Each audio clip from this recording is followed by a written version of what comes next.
Have you ever wondered what it's truly like to be part of Hong Kong's ultra-wealthy elite?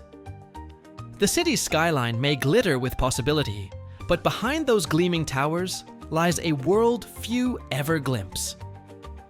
Did you know that Hong Kong has the highest concentration of billionaires per capita in the world, with 1 billionaire for every 157 citizens?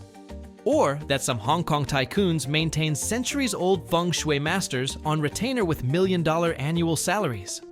And perhaps, most surprisingly, several of Hong Kong's wealthiest individuals still live in the same apartments they bought decades ago, despite owning multiple luxury properties worldwide. These are just glimpses into a world of contrasts that defines Hong Kong's super rich. But before I reveal even more astonishing details about their lives, let me take you on a journey through the hidden corridors of wealth in Asia's world city. What you're about to discover will fundamentally change how you perceive money, power, and influence in this unique corner of the world. The modern landscape of Hong Kong's super rich. Today's Hong Kong hosts approximately 67 billionaires among its 7.4 million residents. But what might shock you is that despite this immense concentration of wealth, many of Hong Kong's super rich wouldn't be recognized if they sat next to you on the MTR subway, a stark contrast to the flashy billionaires of mainland China or the Middle East. The city's wealthy elite broadly falls into several distinct categories, each with their own characteristics and behaviors. Take the story of Li Shaoqi, founder of Henderson Land Development. Despite amassing a fortune of over 30 billion dong, Li was known for years for carrying a modest plastic bag instead of a designer briefcase and eating at simple noodle shops. The texture of worn plastic between his fingers seemed to ground him despite his immense wealth. You might have passed him on the street and never known you'd just encountered one of Asia's richest men. These property dynasties control much of Hong Kong's limited land supply, a space so constrained that if you laid out all the private land owned by just the top 5 developers, it would cover an area larger than the entire Kowloon Peninsula. Let that sink in for a moment. When you walk through districts like Central or Causeway Bay, nearly every other building you see might be owned by just a handful of families. While family dynasties dominated Hong Kong's past, a new breed of self-made billionaires has emerged in technology and finance. But what few realize is that many of these individuals came from mainland China with barely enough money for a one-way ticket, before building empires in a single generation. Li Ka-shing, often called Superman by local media, arrived in Hong Kong as a refugee fleeing civil war in mainland China.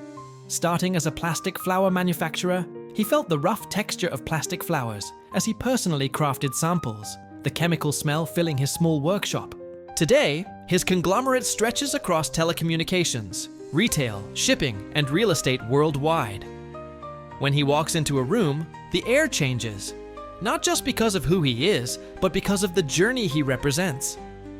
But what's truly unexpected is that despite their billions, many of these self-made tycoons maintain surprisingly modest personal lifestyles, with some famously wearing the same watch for decades or flying economy class, habits that seem almost inconceivable given their nearly limitless resources. What would you do differently if you had billions but chose to live modestly? This question reveals much about the psychology of Hong Kong's wealthy.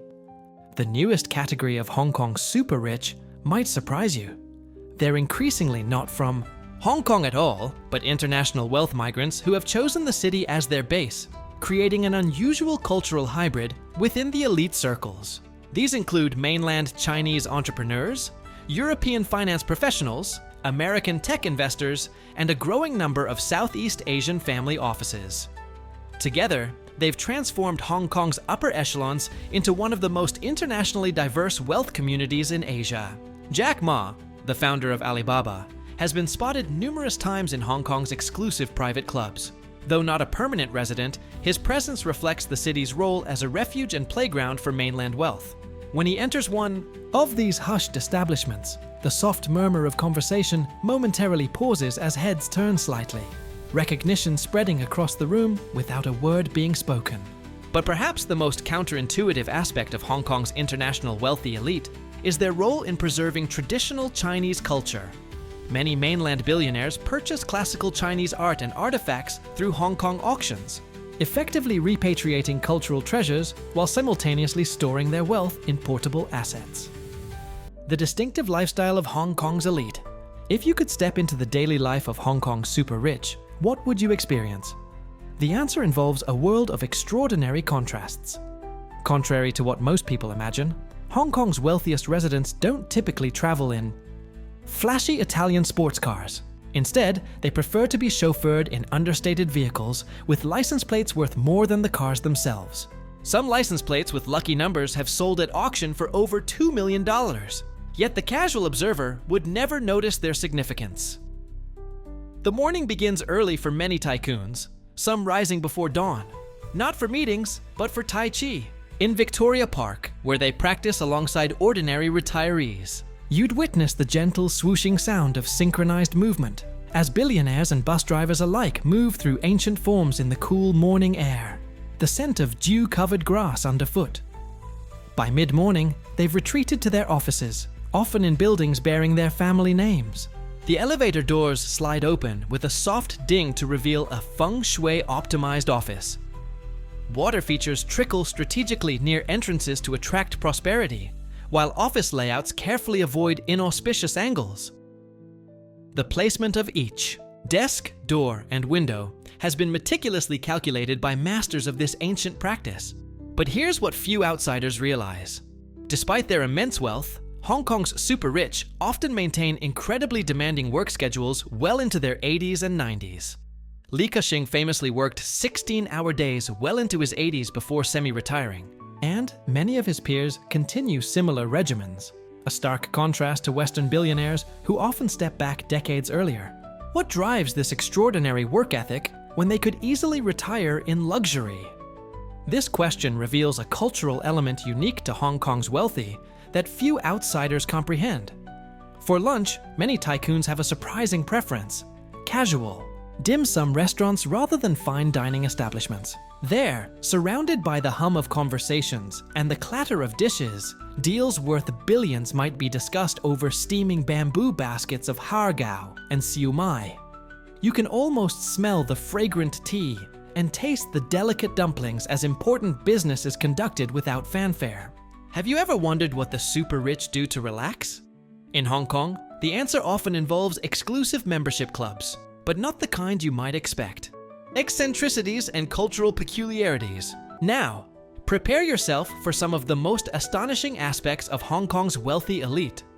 Would you believe that many tycoons won't make major business decisions without consulting their personal feng shui masters? These specialists can earn millions annually advising on everything from office layouts to auspicious dates for contract signings. The Hong Kong and Shanghai Bank's iconic headquarters was designed with extensive feng shui consultations. Its escalators were specifically positioned to deflect negative energy from competing banks, while the hollow atrium allows prosperity to flow throughout the building. Standing in the lobby, you can feel the deliberate spatial arrangements, the placement of each element carefully calculated to maximize fortune. And here's something that might truly surprise you. Despite being worth billions, some Hong Kong tycoons are intensely superstitious about specific numbers and colors. Major deals might be delayed if the signing date contains too many instances of the number 4, which sounds like death in Cantonese, while business documents are often bound in auspicious red folders rather than standard corporate blue. 1. Prominent family reportedly spent over $10 million rescheduling a major property launch because their feng shui master declared the original date inauspicious. Imagine the logistics involved in changing everything, from advertising campaigns to contractor schedules, based on ancient divination practices. The city's wealthy also maintain some of the world's most unusual collections. While art collection is common among the global elite, Hong Kong's tycoons often focus on highly specific categories. One billionaire maintains the world's largest collection of ancient Chinese inkstones, the stone palettes used to grind and mix ink for calligraphy. Another has assembled the most comprehensive collection of Song Dynasty teaware in private hands. But perhaps the most unexpected eccentricity involves food.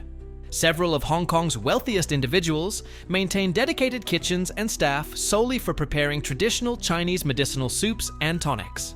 These brewers of health-promoting, Concoctions earn six-figure salaries to prepare daily formulations based on traditional Chinese medicine principles tailored to each tycoon's constitution. One banking magnate travels with a personal chef whose sole responsibility is preparing these tonics, bringing along special clay pots and rare ingredients like wild-harvested lingzi mushrooms and decades-old ginseng roots. You can almost smell the earthy, slightly bitter aroma of these complex brews simmering for hours until their essence is perfectly extracted. As we explore these peculiarities, consider how differently wealth expresses itself in Hong Kong compared to other global financial centers. What cultural forces shape these distinct behaviors? Exclusive enclaves and social circles. Where do Hong Kong's super rich actually live? The Peak remains the most prestigious address, with houses regularly selling for over $100 million, despite being relatively modest in size by global ultra-luxury standards. Standing on the Peak at ADE night, the sensory experience is overwhelming. The distant hum of the city below, the twinkling constellation of lights stretching to the horizon, the cool mountain air carrying hints of night-blooming jasmine from private gardens. From these heights, the super-rich can literally look down upon the city that generated their wealth. Mid-levels and Deepwater Bay also host significant enclaves of wealth, with security guards and private roads, creating invisible boundaries between these residences and public spaces. But the true social segregation happens not in residential areas, but in Hong Kong's network of exclusive membership clubs. The Hong Kong Club, established in 1846, maintains a discreet entrance in the heart of Central District. Inside, the hushed conversations and dark wood paneling create an atmosphere frozen in time. You can almost hear the clink of ice in crystal tumblers as deals are proposed and alliances formed in leather armchairs that have witnessed generations of power brokering. The China Club, housed in the former Bank of China building, requires not just money, but social connections for entry. Its 1930s Shanghai-inspired decor creates a nostalgic ambience as members dine surrounded by valuable contemporary Chinese art. The soft clink of porcelain teacups and muted conversations in multiple languages create a soundtrack of privilege. What's particularly striking about these clubs is that membership cannot simply be purchased. Even billionaires may find themselves rejected if they lack the right connections or background. In fact, some of these institutions have waiting lists spanning decades, with children being registered at birth to secure their future place in these exclusive circles. Before we ask you what's most surprised you so far about Hong Kong's super rich, there's much more to reveal about how this elite world operates behind closed doors. Prepare for even more astonishing insights as we continue. Philanthropy and social responsibility. How do Hong Kong's super rich engage with the broader society? Their approach to philanthropy reflects a unique cultural perspective that differs significantly from Western models. While Western billionaires often create foundations with their names prominently displayed, Hong Kong's traditional wealthy families frequently donate anonymously, a practice rooted in Confucian values that consider quiet giving more virtuous than public philanthropy. This creates the counterintuitive situation where some of the city's largest donors remain completely unknown to the public. Education receives the lion's share of elite philanthropy. The University of Hong Kong, Chinese University, and Hong Kong University of Science and Technology all bear buildings named after tycoons who funded their construction. Walking through these campuses, you can trace the city's economic history through donor names on academic buildings. Li Keqing's foundation has donated over $3 billion to various causes, with a particular focus on education and medical research. The foundation operates with the efficiency of a business enterprise rather than a charitable organization, applying metrics and accountability systems more common in corporate environments. But here's what few outsiders understand. For many of Hong Kong's wealthy, philanthropy serves a dual purpose of social good and family cohesion. Many create family foundations where multiple generations must collaborate on giving decisions, a mechanism for teaching wealth responsibility while strengthening familial bonds across generations. The Chan family, whose wealth comes from real estate development, gathers quarterly for foundation meetings where even teenage family members have a voice in philanthropy decisions. These sessions become important rituals that reinforce family identity and values while channeling wealth towards social benefit. In a society with one of the world's highest levels of income inequality, how should we evaluate this approach to giving? The question invites us to consider different cultural models of social responsibility, challenges, and future perspectives. Despite their seemingly impregnable position, Hong Kong's super-rich face significant challenges to their continued prosperity. The geopolitical shifts affecting Hong Kong have created unprecedented uncertainty for wealthy families. What few outside observers appreciate is that many tycoon families have been quietly moving significant portions of their assets overseas for years, not through dramatic relocations, but through patient, methodical diversification strategies that attract minimal attention. Political changes have accelerated this process, with family offices increasingly established in Singapore, London, and Vancouver. This isn't a wholesale exodus, but rather a careful hedging of bets, maintaining strong Hong Kong connections, while creating alternative bases elsewhere. The rising economic power of mainland China has also disrupted traditional hierarchies. Hong Kong's established tycoons now compete with mainland billionaires, who operate on different scales and timelines. The older generation of Hong Kong's wealthy built fortunes over decades. Some mainland counterparts have done so in years. Perhaps most significantly, younger generations of these wealthy families increasingly question the values that built their family fortunes. Having been educated at liberal Western institutions and exposed to global concerns about inequality and sustainability, many heirs express ambivalence about traditional Hong Kong business practices focused primarily on wealth accumulation. This generational divide creates fascinating tensions within wealthy families. Imagine the complexity of dinner table conversations where patriarchs who built empires from nothing face children who question the societal impact of those same businesses. Sophia Chen, the 29-year-old heiress to a shipping fortune, exemplifies this shift. After studying environmental science at Yale, she returned to Hong Kong and convinced her family to integrate sustainability metrics into their business operations. AI, small revolution within a traditionally conservative industry. As Hong Kong navigates its complex relationship with mainland China and the broader global economy, how will its unique concentration of wealth evolve? The answer will involve a delicate balance of adaptation and preservation that has always characterized this remarkable city. Closing thoughts. From colonial trading houses to modern finance and technology empires, Hong Kong's super-rich have maintained an extraordinary ability to adapt to changing circumstances while preserving their wealth and influence. The feng shui masters consulting on skyscraper designs, the tycoons practicing Tai Chi at dawn, the billionaire heirs riding the MTR to entry-level jobs. These elements create a wealthy class unlike any other in the world. Remember those three surprising facts we started with? The highest concentration of billionaires per capita globally, the million-dollar feng shui consultants, and billionaires living in decades-old apartments? These are just the visible edges of a complex cultural tapestry that defines Hong Kong's relationship with extreme wealth. As we've discovered, behind the gleaming towers and luxury boutiques lies a world governed by traditions and values that often contradict Western assumptions about wealth. The emphasis on family continuity, the blend of superstition and cutting-edge business practices, the preference for quiet influence over conspicuous consumption, all reflect distinctly Hong Kong characteristics. What aspect of Hong Kong's super-rich lifestyle surprised you most? Was it their work ethic extending into their 80s and 90s? Their reliance on ancient practices like feng shui for modern business decisions? Or perhaps their approach to raising children amidst extraordinary privilege?